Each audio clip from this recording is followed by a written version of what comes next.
Good afternoon and welcome to Let's Grow Shopping. We haven't seen very much of that in a couple of days, a nice blue sky, or a couple of weeks. And welcome to the most disjointed update I've given yet in all this blogging on the Galaxy Garden. We got back from 2 weeks away on the 3rd of May, I think it was, so I was already late with an update, and I've struggled ever since then to just do this update in bits and bats. I did all the weeding as soon as I got back. I have planted out the whole seed tray from it's not a fortnight previous anymore, it's more like a month previous, without even taking any film of it because I just wanted to get it in the ground. Everything was looking great. I have planted a new seed tray and it's been there for probably a week now, so I'll show you that. But yes, it's all over the place. We're pretty much a month since my last update. While we were away, the weather was perfect growing weather. I was kind of stressing about leaving the kids to water in the garden, and it turns out that we had 100 and something like 12 mil of rain in 2 weeks. So I had none of those problems. Perfect growing weather, everything absolutely exploded. The garden was nice and tidy when I went away, and an absolute nightmare when I got back. Just using the shears to re-establish the paths. You can see how much that has grown out in 2 weeks. That was a clear path 2 weeks ago. Nasturtiums are going nuts. I'm just going to illustrate something I do a lot of, which is chopping and dropping. So in this bed here there is 3 blueberry plants, and that was all there is in there, and a couple of hippeastrums out the back. The compost that I put around the blueberries has sprouted 9 million tomato plants, and so I just use shears and chop them all back and leave them on the floor. And it might not be too obvious, but 5 minutes with shears and I've got my blueberry plants back. There's one here, one there, and one out the back here. So all the chopped up tomato, I think there's some lemon balm in there, a bit of comfrey that's grown out of what was there before, and the compost. And yeah, just leave it there as mulch and food for the next round. If the tomatoes aren't really going to do anything for the rest of this season, so if they grow back I'll just do it again and got more mulch. I've just been cleaning out this triangle that's between the nectarine bed.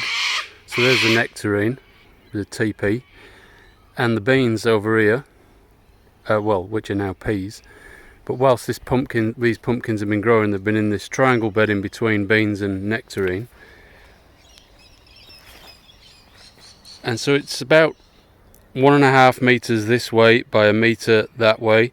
The big plant here is a yacon that I've lifted up and going to strap it to that piece of wood so it doesn't lean over the path again.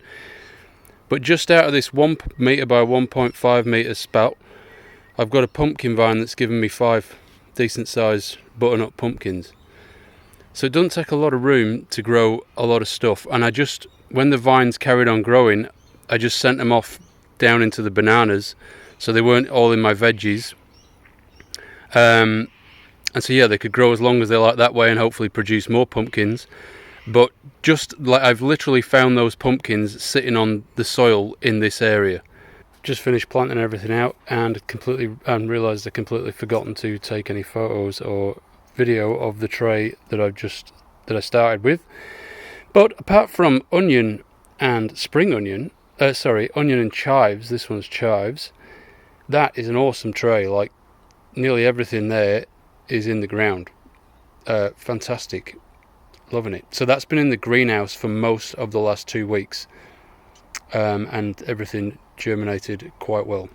Mercury's looking a bit of a mess after I've taken the potatoes out of the near end here, which are all new potatoes, and these ones that are still left in are looking very much like they're ready to harvest, dying off.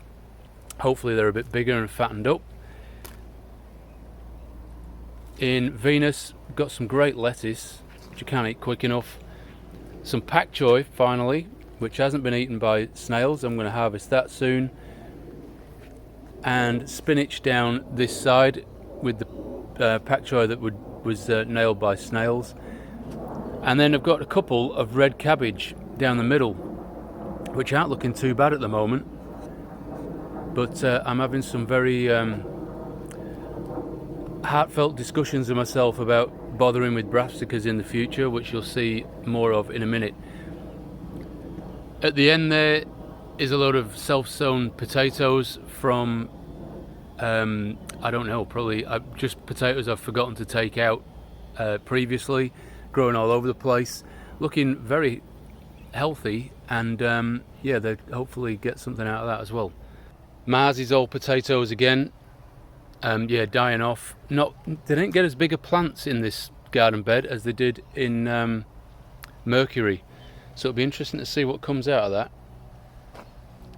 And then in Jupiter, well, I'll start with the ones I did first a while ago. Spring onions down this side. Onions are nowhere near sprouting at the moment, it's just not cold enough, I don't think.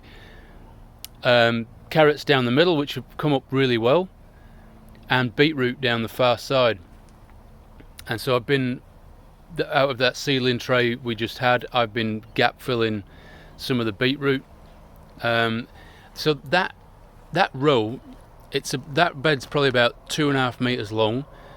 I've gap filled that row 3 times, so I've planted upwards of it's probably maybe 4 times. I've planted probably 20 plants in there, and there's still only 4 or 5 looking any good. The odds on my beetroot are not very flashy at all. I'm hoping all these seedlings, which are the newer ones, come up good. But that whole row, that whole part there has been planted out before, and they're all died off. The ones that are there now are the more recent ones and looking good. In Saturn, again, I've planted I don't know how many brassicas, cauliflowers, broccoli. We're getting on for, I would have said 30 or something plants, and I've got 2 good looking cauliflowers here, or possibly 3. There's a smaller one in there somewhere, and then about 4 broccolis, and only one of them is looking anywhere near good. The one in the middle here, which is sort of the biggest, is getting attacked by aphids. That one's not too bad, and there's a tiny little broccoli head coming out of that one. But yes, the aphids are just about to move in, I think, so I'm essentially probably going to lose whatever I've grown here too. So again, brassicas, I'm definitely thinking about ditching brassicas altogether and redesigning my diet around leafy greens. Silver beet's not doing too badly, it needs cleaning up. I've not harvested it for a while, and the leaves are getting old and ratty. And because when I got back, some of the broccolis I had to just take out because they were awful. I've planted peas. I think these are the sweet peas in this side, and so I'm going to give them a chance up the trellis. In Uranus, I have finally planted garlic, and when I got home from being away, the beans are still there, by the way, sorry, drying out and getting fat.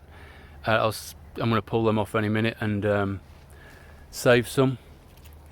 Yeah, they're getting very old, long in the tooth. The garlic, up until about there, is one type of garlic, and then further on you'll see less well developed, that's a different species, that's Spanish Roja, and then this is the wild jack. So when I got home from holidays a week and a half ago, the wild jack was all sprouting, looking fantastic, but the Spanish Roja was non-existent, and I'd had a bush turkey or something digging in the end of that garden bed, so some of them have actually been excavated. I tried to put the ones I could find back in there, but obviously that's stunted their progress. And now it's starting to come out, but it's nothing like as vigorous as the wild jack, so we'll see how that goes in the wash when everything's harvested. In Neptune on the other side here, we've got peas are growing really well, starting to get the first peas, loving that. And daikon radish is looking fantastic. If I just zoom in here, you can sort of see the top of the white radish there. I'm usually quite successful with daikon radish, so that's why I planted it, even though we don't really eat much of it. I just thought I'd plant a load of it and see if I could figure out a good way of putting it in our diet. Retrofitting the diet. So yeah, you can see daikon radish on both sides. I've even put the second lot in. These are the new seedlings at this end. Still got the kiwi fruit on the vine. I'm starting to get the impression I should be taking this off in the very near future. But they're looking a lot better than the ones we've grown a couple of years ago. They're a lot fatter. Wicking bed 1 is one of the ones that's supposed to be full of brassicas in this general area, and they should be taking over, but we haven't got any.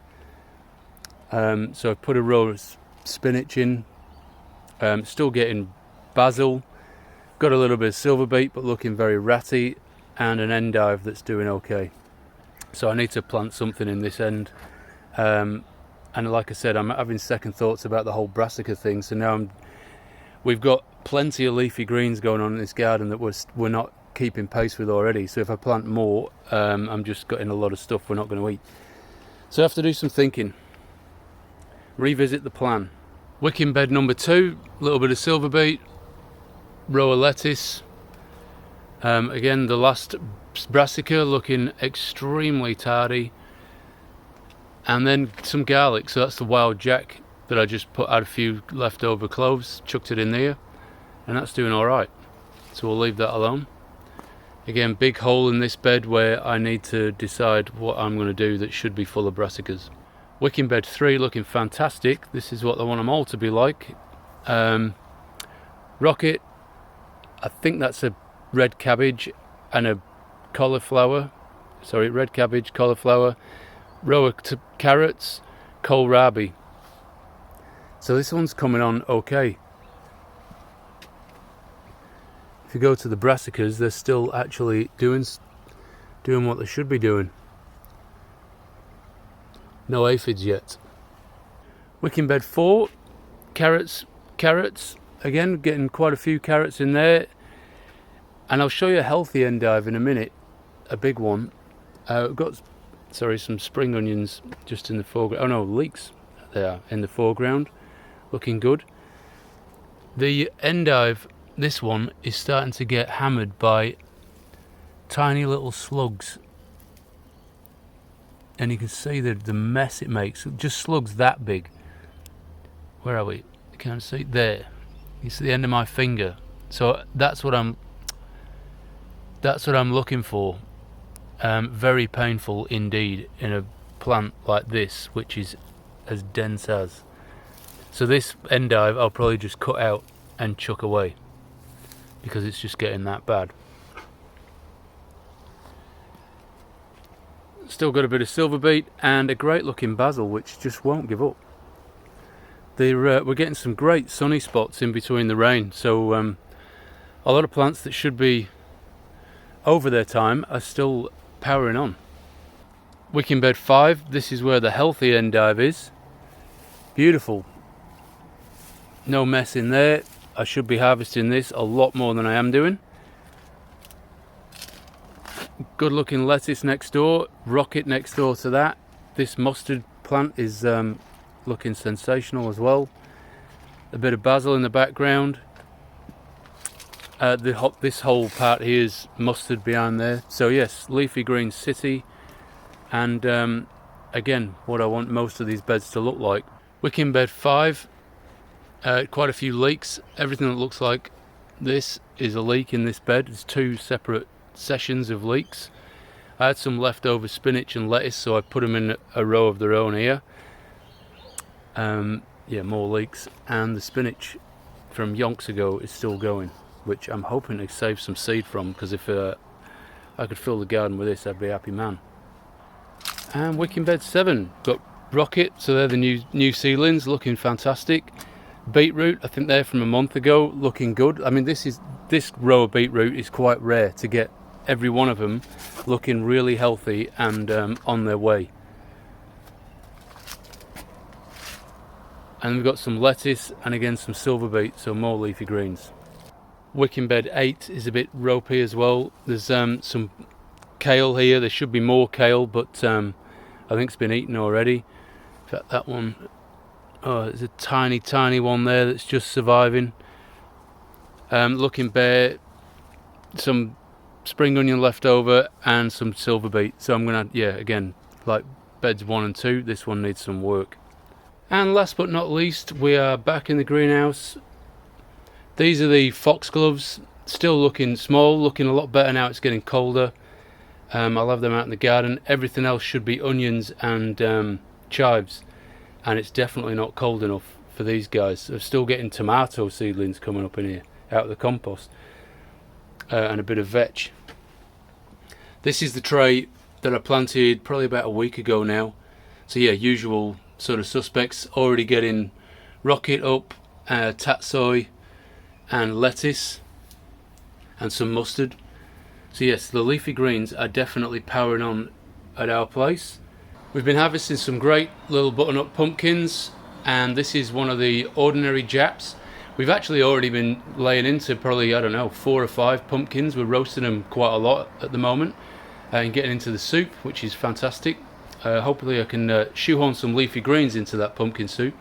But these are the good ones. These are sort of true to type, how nature intended. And then there are a whole heap of other pumpkins, such as these ones in the chicken run, that are enormous and very not true to type. So they've crossed between butternut pumpkin and Jap, I think. Despite my best attempts to just plant Japs in the back here, they have well and truly been crossbred. And so there's a good, I mean, you see the size of my hand with those, they're enormous. There's like a week's worth of food in each one of them. So yes, pumpkin and leafy greens it is. I promise next time I will have a bit more of a I'll have my game together and it'll be a bit more organised. But for now, I just wanted to get some kind of a video out. I hope you found it helpful, and I will speak to you shortly. Thank you for watching.